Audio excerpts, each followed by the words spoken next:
Yun. Wow. Look at that. Ayan. Tamang-tama lang guys. 15 minutes lang talaga. Hindi siya abutin ng 20 minutes. Kasi, nawala na yung ano niya eh. O, huwag kang tumalsik ha. Yung taba kasi niya, pag 20 minutes, nawawala to lahat. So, parang wala ka nang makain sa taba. Eh, alam mo naman, mahilig tayo sa taba. Hindi naman always. Kukunin na natin yung taba. Ayan, taba. Lagay natin siya dyan. So, hindi natin alam kung luto na ba talaga yung pork niya.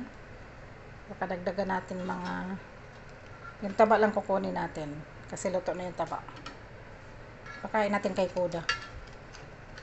For Kuda lang to guys. Ay, ba't saan camera ko? For Kuda lang to guys. Tapos yung bones. So, dyan mo na siya.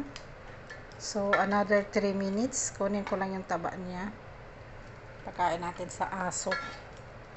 Kasi naawa ko sa aso. Puro na lang dilata eh.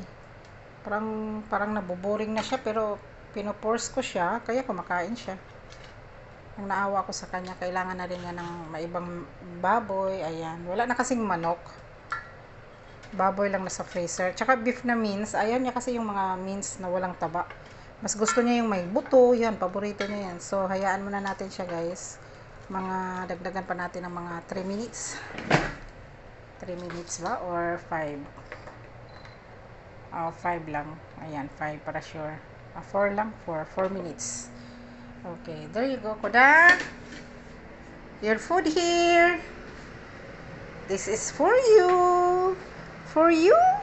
For you. Pork. Ayan, pakain natin sa aso.